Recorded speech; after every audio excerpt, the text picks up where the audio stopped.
Bonjour à chacun d'entre vous, mes chers bien-aimés en Christ. Je désire m'entretenir sur l'une des réponses spirituelles que m'inspire cette crise sanitaire mondiale. Le monde est en souffrance. La planète tout entière traverse la terrible épreuve de la pandémie du Covid-19. Les gens sont profondément ébranlés dans leurs fondements, car cette pandémie a surpris le monde entier, nos scientifiques, nos dirigeants, les gens de toutes nations. Non par le fait qu'il y ait une épidémie, car il y en a toujours eu, mais c'est la rapidité de la contagion et l'ampleur de sa propagation. La planète entière est touchée. Je crois que jamais l'humanité n'a connu au cours de son histoire, même lors des 2 guerres mondiales, un confinement mondial de plus de 3 milliards d'habitants. Les conséquences de cette crise sont sans précédent. Dans notre département, nous ne sommes pas loin des 8000 cas de contamination. Et jusqu'à ce jour, nous comptabilisons 42 décès pour 320 000 habitants. L'économie mondiale marche au ralenti. Des millions de personnes se retrouvent au chômage. Jusqu'à ce jour, aucun traitement viable et aucun vaccin n'a été encore mis sur le marché. Un tel événement ne peut créer que des interrogations sur notre existence et sa fragilité. Nous sommes bien vulnérables face à ce virus microscopique. Ce virus nous fait prendre conscience que nous sommes de passage sur cette terre et qu'il nous faut être prêts pour cette rencontre avec notre Créateur. Certains voient dans cette épidémie un châtiment divin. Ne tirons pas des conclusions trop hâtives, mais j'y vois cependant un avertissement divin à se préparer à son retour. Jésus a annoncé une série de signes qui doivent se produire précédant son retour, et parmi eux se trouvent les épidémies. Ce sont des signes destinés à avertir les hommes sur la fin des temps. Il est écrit dans Luc 21, verset 9, « Quand vous entendrez parler de guerre et de soulèvement, ne soyez pas effrayés, car il faut que ces choses arrivent premièrement. Mais ce ne sera pas encore la fin. » Alors il leur dit, « Une nation s'élèvera contre une nation, et un royaume contre un royaume. Il y aura de grands tremblements de terre, et en divers lieux des pestes et des famines. Il y aura des phénomènes terribles et de grands signes dans le ciel. » Nous devons être conscients que nous vivons la fin des temps. Cette pandémie doit nous amener à réfléchir sur la fragilité de notre vie, que la mort est plus proche de nous que nous le pensons, que notre vie ici-bas ne tient qu'à un fil qui peut être coupé à n'importe quel moment, d'où la nécessité de se préparer à rencontrer Dieu. Tel sera le thème de cette méditation. Prépare-toi à la rencontre de ton Dieu. Il y a très longtemps, le prophète Amos a invité Israël à se préparer à cette rencontre divine.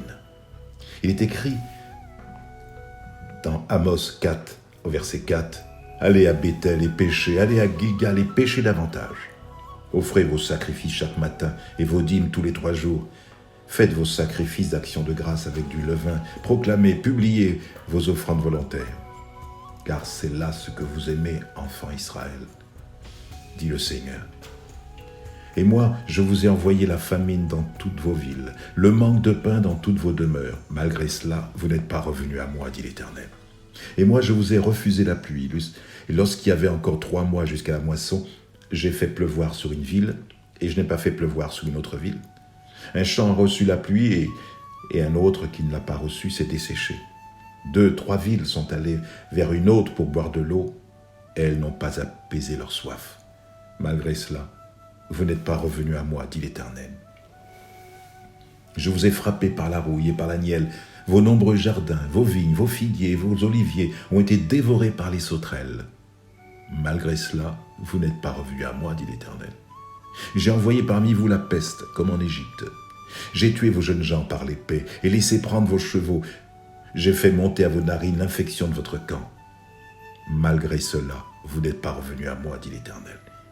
Je vous ai bouleversés comme Sodome et Gomorrhe que Dieu détruisit, et vous avez été comme un tison arraché de l'incendie. Malgré cela, vous n'êtes pas revenus à moi, dit l'Éternel. C'est pourquoi je te traiterai de la même manière, Israël. Et puisque je te traiterai de la même manière, prépare-toi à la rencontre de ton Dieu, ô Israël. Je conviens que c'est un message solennel, et il nous concerne tous. Personne ne peut dire « je suis exempté, je ne suis pas concerné par ce rendez-vous divin ».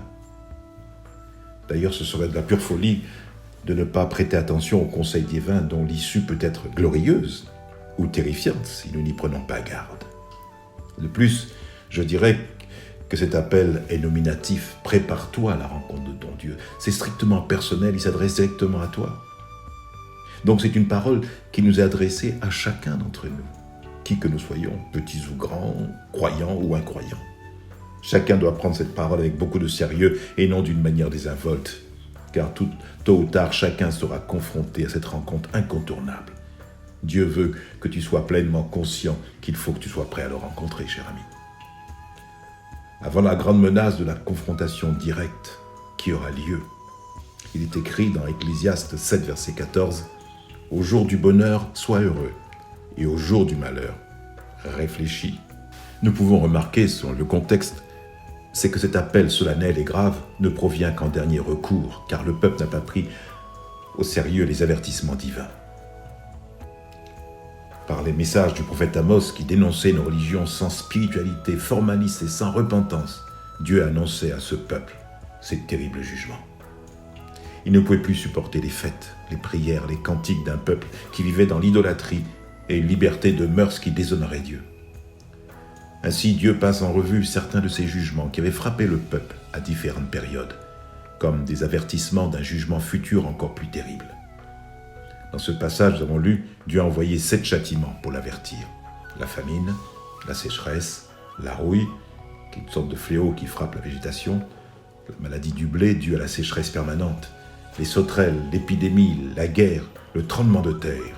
Les épreuves de la vie doivent nous interpeller et nous amener vers Dieu. Je crois que cette pandémie, qui n'est pas un fléau, mais est un moyen, un avertissement que Dieu nous adresse pour que nous puissions nous rapprocher de l'essentiel, de cette relation avec Dieu. Dieu nous a tant aimés, dit l'Écriture, qu'il a envoyé son Fils unique afin que quiconque croit en lui ne périsse pas, mais qu'il ait la vie éternelle.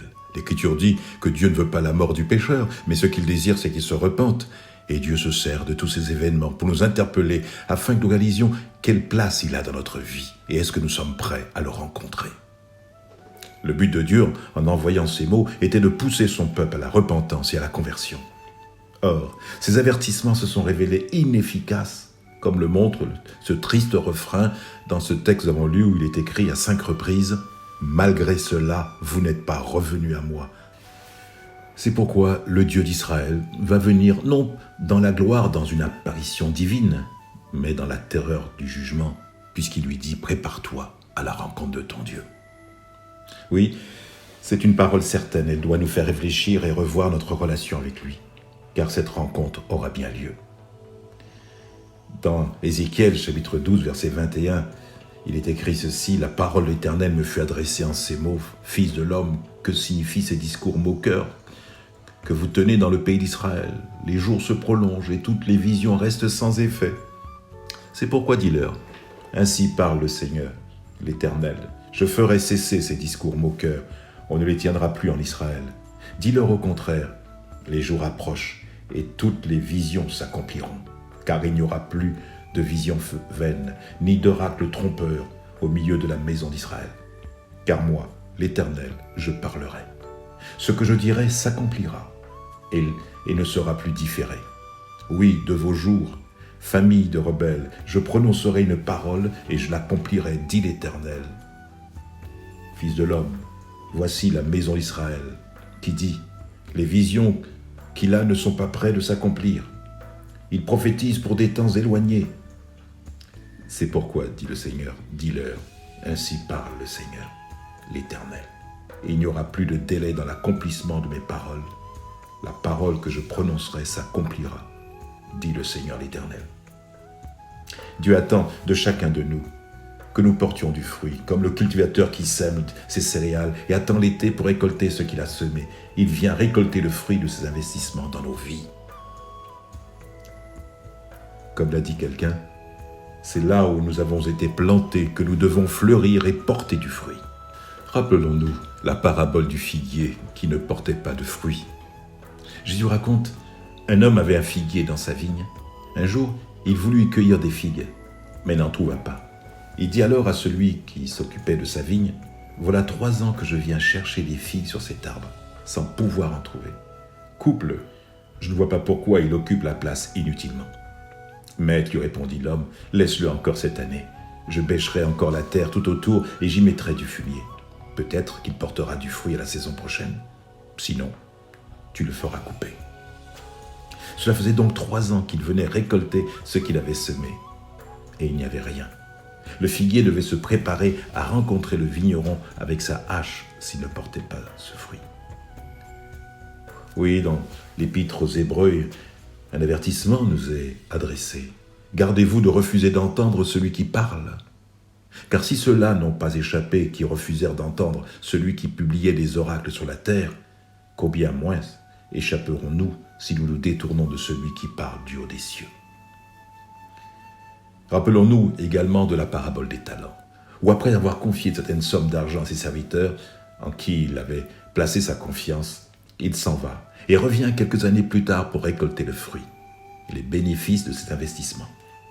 Chacun savait que la confrontation aurait lieu, que le maître reviendrait pour demander à chacun, sans aucune exception, de lui rendre compte. Certains d'entre eux ont pris très à cœur ce rendez-vous solennel et avec beaucoup de sérieux, sachant que les sommes confiées appartenaient au maître. D'ailleurs, c'est ce que dit l'apôtre Paul. « Qu'as-tu que tu n'aies reçu ?»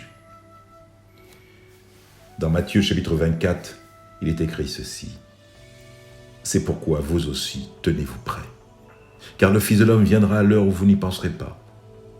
Quel est donc le serviteur fidèle et prudent que son maître a établi sur ses gens pour leur donner la nourriture au temps convenable?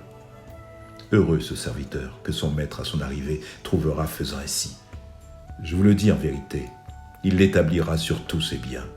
Mais si c'est un méchant serviteur qui dit en lui-même « Mon maître tarde à venir », s'il met à battre ses compagnons, s'il mange et boit avec les ivrognes, le maître de ce serviteur viendra le jour où il ne s'y attend pas et à l'heure qu'il ne connaît pas. Et il le mettra en pièces. Et il lui donnera sa part avec les hypocrites. C'est là qu'il y aura des pleurs et des grincements de dents. Prépare-toi à la rencontre de ton Dieu. Dieu considère que nous avons l'entière responsabilité de notre préparation. Personne ne peut se préparer à ma place, à votre place. Personne n'est responsable de la manière dont nous nous préparons. Si nous prenons cette préparation à la légère, nous ne pourrons pas, ou plutôt, nous ne pourrons que nous en prendre à nous-mêmes.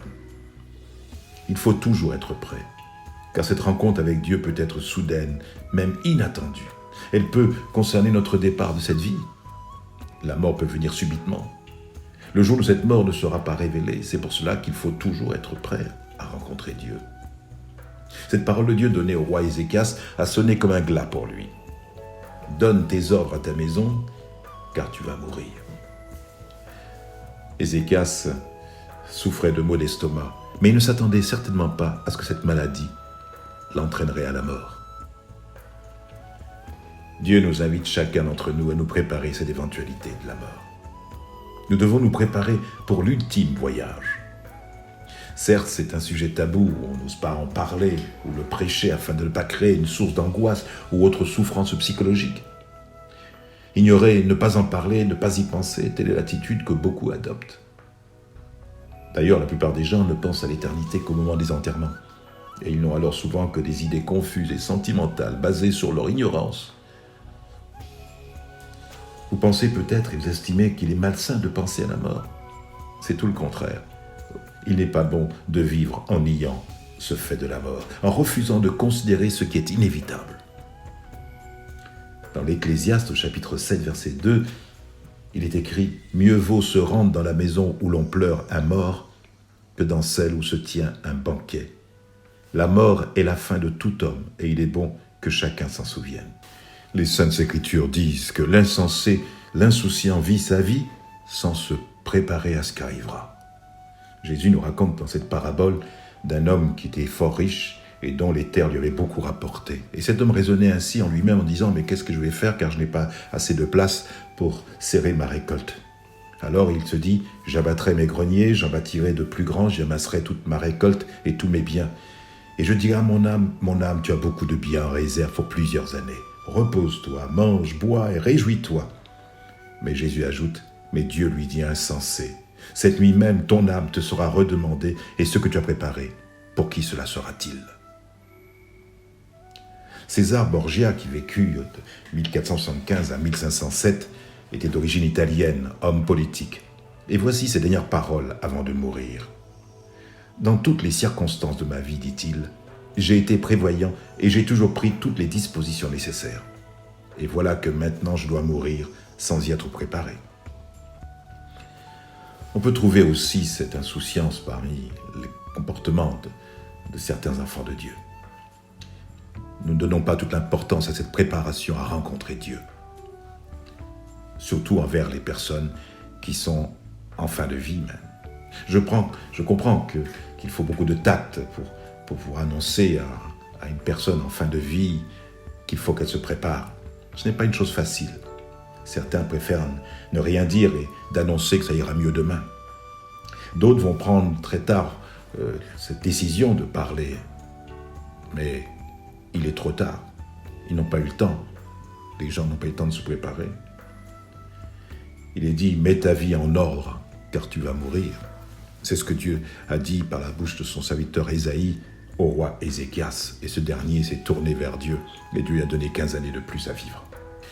Rappelons-nous également l'avertissement donné à celui qui a la connaissance de la parole de Dieu, pour la donner au pécheur et qui ne le fait pas. Dans Ézéchiel 33, verset 7, voici ce que Dieu dit. « Eh bien toi, fils d'homme, je t'ai posté comme sentinelle pour la communauté d'Israël. Tu écouteras la parole qui sort de ma bouche et tu les avertiras de ma part. Si je dis au méchant homme, tu vas mourir, et si tu ne dis rien pour l'avertir, afin qu'il abandonne sa mauvaise conduite, ce méchant mourra à cause de sa faute. Mais je te redemanderai compte de sa mort. Si au contraire tu avertis le méchant en lui demandant d'abandonner sa mauvaise conduite, et s'il ne veut pas l'abandonner, il mourra à cause de sa faute. Mais toi, tu seras déchargé de toute responsabilité. » Je crois que ces personnes qui n'ont pas été averties pourront dire au jour de cette confrontation, si j'avais été averti que nous allions avoir cette rencontre avec Dieu, je me serais préparé. Maintenant, nous pouvons faire face à une rencontre. Nous sommes perdus. Voyez-vous, notre responsabilité en tant que chrétien est engagée. La sentinelle qui a vu la destruction approcher, mais qui n'a pas averti, le sera tenu responsable pour le sang de ce dernier. Dans une grande mesure, tous les chrétiens ont la responsabilité de rendre témoignage aux perdus et d'aider à l'accomplissement de la mission confiée par Jésus à son Église. Nous devons rendre des comptes à Dieu si nous refusons d'obéir à la grande mission d'évangélisation que Jésus nous a confiée. Je sais que ce message n'est pas facile à entendre, mais c'est celui qui a des oreilles entendre ce que l'Esprit dit à l'Église. Oui, mon frère, ma sœur, prépare-toi à la rencontre de ton Dieu. Se préparer à rencontrer Dieu ne s'adresse pas seulement aux incroyants, mais également aux chrétiens. En tant que chrétiens, nous sommes souvent négligents, ou encore nous ne donnons pas d'importance à cette réalité que le Seigneur peut nous appeler à le rencontrer. Il est bon de réaliser que le fait d'être chrétien ne nous épargne pas de la souffrance comme les autres. Nous pleurons comme eux, et nous mourrons aussi comme les autres. Plusieurs de nos bien-aimés sont partis lors de cette épidémie. Combien parmi nous ce matin sont prêts à rencontrer Dieu ?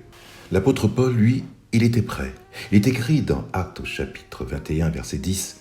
« Comme nous étions là depuis plusieurs jours, un prophète nommé Agabus descendit de Judée et vint nous trouver. Il prit la ceinture de Paul, se lia les pieds et les mains et dit « Voici ce que déclare le Saint-Esprit. L'homme à qui appartient cette ceinture, les Juifs le lieront de la même manière à Jérusalem et le livreront entre les mains des païens. » Quand nous entendîmes cela, nous et ceux de l'endroit, nous priâmes Paul de ne pas monter à Jérusalem. Alors il répondit, « Que faites-vous en pleurant et en me brisant le cœur ? Je suis prêt non seulement à être lié, mais encore à mourir à Jérusalem pour le nom du Seigneur Jésus. » Plus tard, l'apôtre Paul dira dans Philippiens, chapitre 1er, verset 23, « J'ai le désir de m'en aller et d'être avec Christ, ce qui de beaucoup est le meilleur. » Pour nous, chrétiens, cette rencontre avec le Seigneur n'est pas une angoisse, n'est pas une crainte. Nous savons que nous allons à la rencontre de celui qui est, qui était et qui vient. Comme David, nous disons, quand je marche à la vallée de l'ombre de la mort, je ne crains aucun mal, car tu es avec moi. Laissez-moi vous laisser ce témoignage d'un des membres de notre assemblée qui, quelques semaines avant son décès, reçut par révélation du Saint-Esprit qu'il allait partir pour la patrie céleste. Il dit « Je vis en songe plusieurs personnes qui portaient chacun un fardeau. Et moi, je m'avançais chargé aussi du mien. Ils allaient tous vers la même direction, un grand fleuve qu'il fallait traverser. Je fus le seul à m'engager dans ce fleuve. Et je vis le poids qui pesait sur moi disparaître. Je me sentais libre. Puis j'entendis une voix me dire que d'autres me suivront à leur tour pour traverser ce fleuve. » Oui, quelques jours, juste avant qu'il parte pour la patrie céleste, il dit ceci: « Si je pars, ne pensez pas que vos prières n'ont pas été exaucées. Elles le sont. Mais c'est la volonté de Dieu qui s'accomplit pour moi. Si je dois partir, j'irai dans les bras de mon Dieu. » À sa femme, juste avant de mourir, il ajoute: « Toi, tiens ferme sur le chemin. Bon courage. Je n'ai pas peur pour toi, parce que je sais que Dieu est avec toi sur la route. » Certains chrétiens pensent qu'une fois qu'on a donné sa vie à Jésus, c'est bon, on peut se coucher et dormir attendant tranquillement que Jésus revienne nous chercher. Mais la vie de la fourmi que nous enseigne la parole de Dieu dit autre chose. Va vers la fourmi paresseux, considère ses voies et devient sage. Elle n'a ni chef, ni inspecteur, ni maître. Elle prépare en été sa nourriture, elle amasse pendant la moisson de quoi manger. Paresseux, jusqu'à quand seras-tu couché? Quand te lèveras-tu de ton sommeil? Un peu de sommeil, un peu d'assoupissement, un peu croiser les mains pour dormir, et la pauvreté te surprendra comme un rôdeur, et la disette comme un homme en armes. Jésus a confirmé cet enseignement. Jésus disait, par exemple, pour ce qui le concerne, « Il faut que je fasse, tandis qu'il fait jour, les œuvres de celui qui m'a envoyé. La nuit vient où personne ne peut travailler. Pendant que je suis dans le monde, je suis la lumière du monde. » Jésus connaissait parfaitement sa mission et il travaillait sans relâche pour l'accomplir pendant le peu de temps qu'il avait à passer sur la terre. Frères et sœurs, nous sommes sauvés, mais cela ne s'arrête pas là. Dieu a mis en nous un ou des talents. Et aujourd'hui, c'est le bon moment pour les faire valoir, pour les faire fructifier. C'est le moment de la saison où il faut travailler, tandis qu'il fait encore jour. Travailler, c'est faire pourquoi Dieu nous a créés.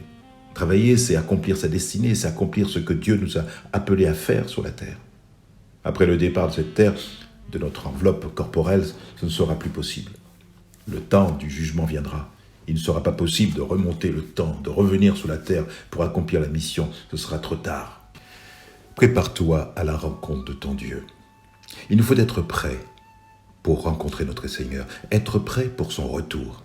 Nous savons que le retour du Seigneur peut avoir lieu à tout moment, à toute heure. Le retour de Jésus-Christ est une doctrine chrétienne, un fondement du christianisme, une espérance pour nous, l'Église. Il est écrit dans Thessaloniciens 5,4 « Vous n'êtes pas dans les ténèbres pour que ce jour vous surprenne comme un voleur. » Le retour imminent du Seigneur doit nous pousser à veiller, à nous préparer. Son retour, est-il écrit, sera soudain, en un instant, en un clin d'œil. Selon 1 Corinthiens 15, 52. Nous devons donc nous tenir prêts. Il est dit dans Matthieu 24, 42, « Veillez donc, dit Jésus, vous ne savez pas quel jour votre Seigneur viendra. Tenez-vous prêts, car le Fils de l'homme viendra à l'heure où vous n'y penserez pas. » À la lumière des Saintes Écritures et des événements que nous connaissons dans notre génération, doit nous amener à discerner les signes des temps. Lors de la première venue de Jésus, les Juifs auraient dû être avertis par divers signes, annoncés par les prophètes, qui précédèrent et accompagnèrent son apparition. Toutes les circonstances de la naissance de l'enfant, les messages des anges, le mystère de Jean-Baptiste, les miracles de Jésus, sa vie exemplaire, etc. Par contre, les âmes sincères en Israël reconnurent des signes et surent parfaitement que le temps est arrivé pour la venue du Messie. Je prends l'exemple de Siméon, dont il est dit que lorsque Joseph et Marie apportèrent l'enfant au temple pour que l'on puisse le présenter au Seigneur, il prit l'enfant dans ses bras et il dit ceci: « Maintenant, Seigneur, tu laisses ton serviteur s'en aller en paix selon ta parole, car mes yeux ont vu ton salut, salut que tu as préparé devant tous les peuples, lumière pour éclairer les nations et gloire d'Israël, ton peuple. » Il y avait aussi une prophétesse, Anne, de la tribu d'Azer. Elle arriva elle aussi au même moment, elle louait Dieu et parlait de l'enfant à tous ceux qui attendaient que Dieu délivre Israël. Jésus fit cette remarque aux Juifs indifférents et incrédules concernant les signes des temps. Le soir, dit-il, vous dites, il fera beau car le ciel est rouge, et le matin, il y aura de l'orage aujourd'hui car le ciel est d'un rouge sombre. Vous savez discerner l'aspect du ciel, et vous ne pouvez discerner les signes des temps. Jésus leur reproche de ne pas discerner les signes des temps qu'ils vivent. Ne pourrait-il pas adresser aussi ce reproche à chacun d'entre nous, cette foule d'hommes et de femmes, même religieux, qui semblent ne tenir aucun compte des prophéties ni des événements? Devant l'endurcissement de Jérusalem, Jésus a même pleuré sur elle en disant « Si toi aussi, au moins en ce jour qui t'est donné, tu connaissais les choses qui appartiennent à ta paix, mais maintenant elles sont cachées à tes yeux parce que tu n'as pas connu le temps où tu as été visité. » Jésus fait également référence à l'histoire pour mettre en garde la génération qui verra les signes de son retour et les conséquences à en retirer. Ce qui arriva du temps de Noé, dit-il, arrivera de même à l'avènement du Fils de l'homme. Il dit aussi, ce qui arriva du temps de Lot arrivera pareillement. Les hommes mangeaient, buvaient, achetaient, vendaient, plantaient, bâtissaient. Mais le jour où Lot sortit de Sodome, une pluie de feu et de soufre tomba du ciel et les fit tous périr. Des promesses spéciales sont faites à ceux qui prennent à cœur les prophéties et attendent le retour de Christ.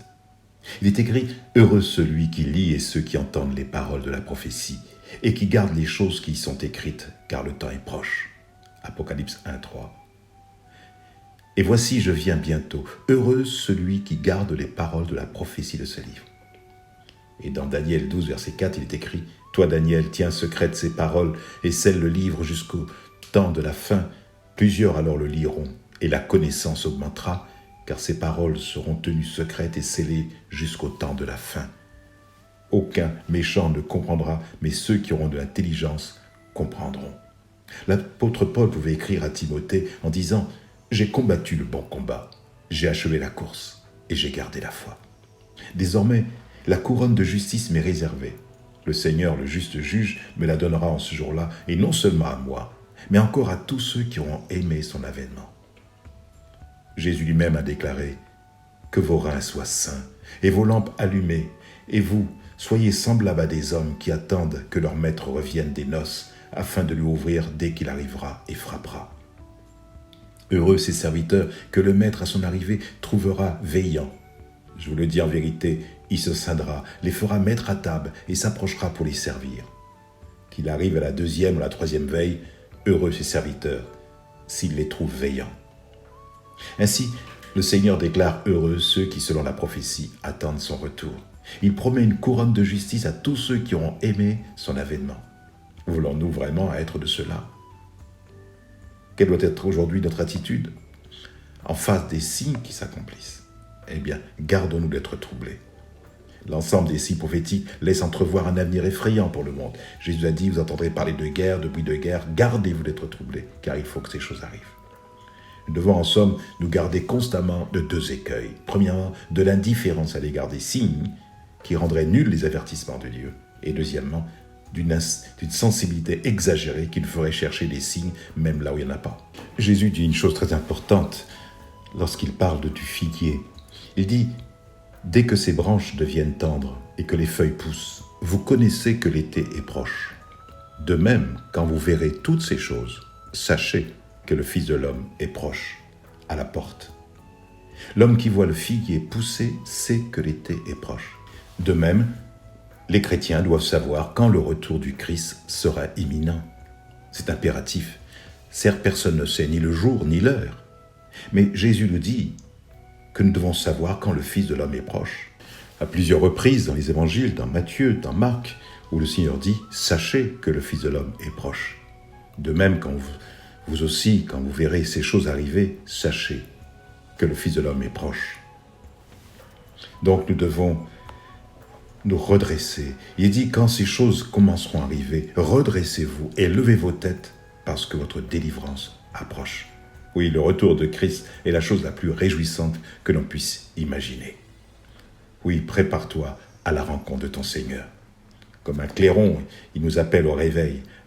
Pour ceux qui sont assoupis, il nous crie au milieu de la nuit, « Voici l'époux, allez à sa rencontre. » Oui, il vient bientôt, il vient sur les nuées. Pourras-tu dire « Béni soit celui qui vient au nom du Seigneur » Ou encore dans le Cantique des Cantiques, il est dit « C'est la voix de mon bien-aimé. Le voici, il vient, sautant sur les montagnes, bondissant sur les collines. Mon bien-aimé. » Alors, cher ami, comment l'attends-tu? Dans la joie ou dans la crainte? Ce jour sera-t-il lumière ou ténèbres? Prépare-toi, il est encore temps, dit le Seigneur. Revenez à moi. S'il te manque de l'huile dans ta lampe, il est encore possible d'aller t'en procurer. La porte n'est pas encore fermée. Parce que tu as gardé la parole de la persévérance en mon nom, je te garderai aussi à l'heure de la grande épreuve qui atteindra le monde entier. Si nous voulons être prêts à rencontrer notre Dieu en toute sérénité, au jour terrible de son avènement, nous devons dès maintenant nous repentir de nos péchés et les abandonner et poursuivre fidèlement le Seigneur Jésus-Christ. Oui, Jésus a dit qu'il vient bientôt. Nous devons nous préparer à cette rencontre et elle est possible. Avant même de ce grand jour, nous pouvons déjà le rencontrer. Il se laisse trouver par ceux qui le cherchent. Malgré l'aggravation du mal dans le monde et l'abandon de la foi, ils sont nombreux partout, ceux qui découvrent l'amour de Dieu qui change la vie. Nous devons nous engager aussi à servir Dieu, en l'honorant par un culte qui soit pur, par sa droiture morale dans notre vie quotidienne. En d'autres termes, nous devons aimer Dieu de tout notre cœur, de toute notre âme, de toute notre pensée, et notre prochain comme nous-mêmes. Prenons donc le temps de nous recueillir un moment et adresser à Dieu cette prière. Notre Père et notre Dieu, dans ces temps particuliers dans lesquels nous vivons, je veux faire preuve de discernement et me préparer à t'accueillir. Aide-moi à prendre conscience de mon état spirituel avant qu'il ne soit trop tard. Je veux m'humilier devant toi de tout ce qui a pu être un assoupissement spirituel. Pardonne-moi de ma tiédeur. Aide-moi à renouveler mon amour pour toi. Comme David te l'a demandé, sonde-moi, ô Dieu, et connais mon cœur. Éprouve-moi et connais mes pensées. Regarde si je suis sur une mauvaise voie et conduis-moi sur la voie de l'éternité. Oui, Seigneur, fais briller sur moi ta lumière pour que je puisse me voir tel que tu me vois. Seigneur, aide-moi à remettre de l'ordre dans ma vie, dans tous les domaines de ma vie. Dans cette grande préparation du jour de l'Éternel à laquelle tu nous invites en disant « Prépare-toi à la rencontre de ton Dieu ».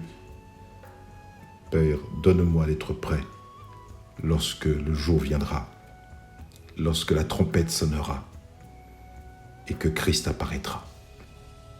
Je te le demande au nom de ton Fils Jésus. Amen.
Je vous souhaite à chacun de passer une très bonne semaine et j'aurai beaucoup de joie à vous retrouver prochainement pour qu'ensemble nous puissions partager la parole.